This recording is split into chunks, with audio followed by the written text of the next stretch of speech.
Bonjour à vous tous. Aujourd'hui, nous allons comprendre la symétrie par rapport à un axe et parallèlement à un autre axe. Alors, vous connaissez quoi comme symétrie? Vous connaissez les symétries orthogonales. Donc, par exemple, si je vous demande de construire le symétrique de A par rapport à l'axe des abscisses, vous allez construire la droite AE qui est orthogonale à l'axe des abscisses. Et donc, vous allez construire le point E tel que l'axe des abscisses soit la médiatrice du segment AE. D'accord? Donc, autrement dit, vous construisez le point E qui vérifie cette égalité de vecteurs. Vecteur OE est égal au vecteur OF plus FE. FE, qu'est-ce que c'est? C'est l'opposé du vecteur AF. D'accord? Donc, l'égalité que doit vérifier le point E, c'est vecteur E est égal à vecteur OF moins vecteur FA. D'accord? Avec les flèches. OK? Donc, là, on dit que c'est une symétrie orthogonale parce que l'axe des ordonnées est orthogonal à l'axe des abscisses. Mais il y a un autre vocabulaire. On peut dire que c'est la symétrie par rapport à l'axe des abscisses et parallèlement à l'axe des ordonnées. D'accord? Donc, pourquoi? Parce que l'axe des ordonnées, il est parallèle à la droite AE. Donc, on change, au lieu de prendre à chaque fois des axes orthogonaux, en fait, on va prendre des axes quelconques. Donc, je prends toujours la droite d'équation y égale x, y est égal à 0. Et en fait, je vais prendre la droite y est égale à x. D'accord? Et donc, l'objectif va consister à définir la symétrie par rapport à l'axe des abscisses et parallèlement à l'axe y égale x. Donc, qu'est-ce que l'on construit? On va construire la droite parallèle à cette droite y égale x et qui passe par le point A. D'accord? Cela nous permet d'avoir le point B qui est l'intersection de la droite de cette droite avec l'axe des abscisses. Donc, on obtient cette décomposition de vecteurs. Le vecteur U est égal au vecteur OB plus BA. D'accord? Comment va-t-on définir l'axe, le symétrique de A par rapport à la droite des abscisses et parallèlement à y égale x? On va faire exactement le même type de construction que pour les symétries orthogonales. On va définir le point M qui est donc le point qui vérifie vecteur OM est égal à vecteur OB moins vecteur BA.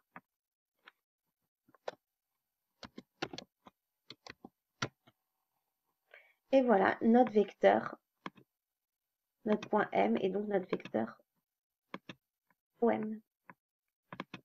Donc le symétrique de A, c'est le point M qui vérifie l'égalité vectorielle.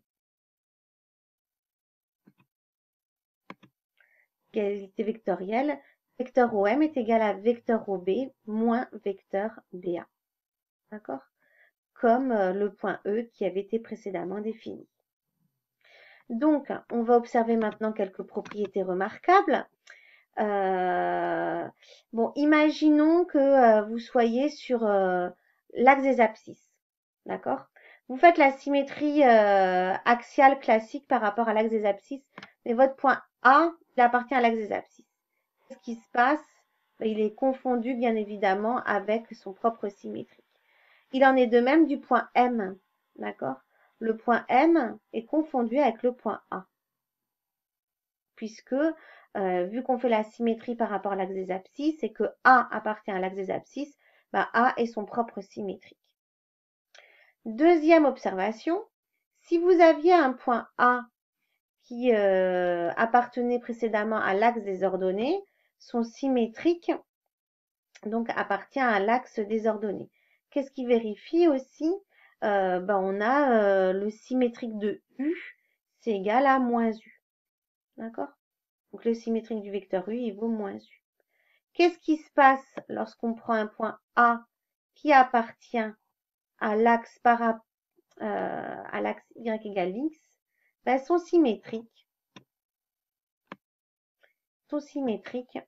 Donc, je vais vraiment vous prendre un point A qui appartient à l'axe. Donc, le point de coordonnées 3, 3, par exemple. OK. Ben, sont symétriques. Il vérifie aussi le symétrique de U est égal à moins U. D'accord? Donc, ça, c'est deux propriétés fondamentales. Lorsque vous appartenez à l'axe par rapport auquel vous faites la symétrique, ben, le vecteur est son propre symétrique, S de U égale U. Lorsque vous appartenez à l'axe qui est donc l'axe donc on va noter G, ben, le symétrique de U, ça va être égal à moins U. D'accord? Ici, vous voyez le symétrique du vecteur BA, c'est BM et BM, c'est moins BA. Voilà. Donc, ces propriétés, ben, on peut les écrire mathématiquement ainsi. Donc, comme elles vous ont été données dans votre cours.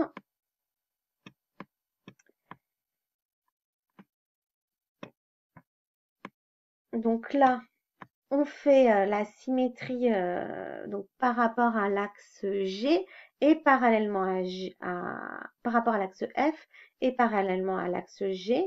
Donc vous voyez, vous obtenez une décomposition. Le vecteur x, il est égal à u plus v. D'accord? Quelle va être la définition du symétrique du vecteur u? Ben, ça va être le vecteur s de x, d'accord, qui est défini comme u moins v. Voilà. Donc, vous avez votre point U qui appartient à un grand F, enfin votre vecteur U appartient à un grand F, si et seulement s'il est égal à son propre symétrique. On bascule tout de l'autre côté, ça veut dire que S de U moins U est égal à 0. Cela signifie donc que S moins id appliqué en U est égal au vecteur nul.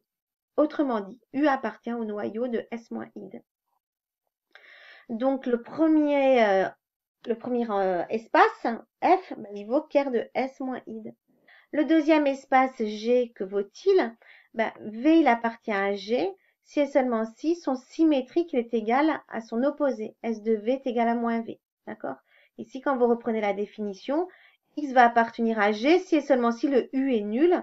Si et seulement si X est égal à V, V appartenant à G. Donc, si et seulement si S de V égale à moins V, on rebascule tout de l'autre côté. S de V plus V égale à 0. Ceci est équivalent à S plus id de V est égal à 0, ce qui équivaut à V, il appartient à ker de S plus id. Donc, c'est un résultat à connaître sur le bout des doigts.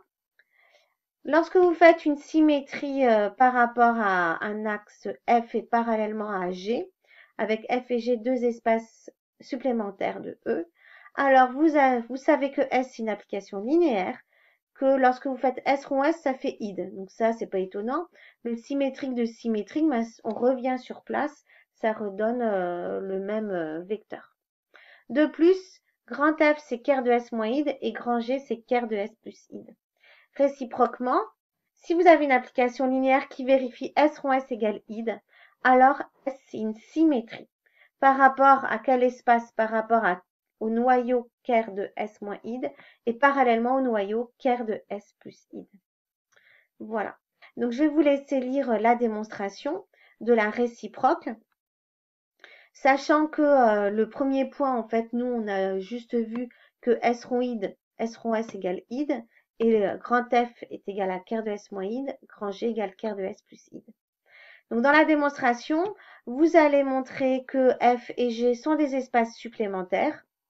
Vous allez montrer ensuite que lorsqu'on prend un vecteur x qui s'écrit comme un u plus v avec u appartenant à f et v appartenant à g, alors par construction, S de x vaut le u moins v, donc S est une symétrie par rapport à f et parallèlement à g. Voilà, à tout à l'heure pour la démonstration.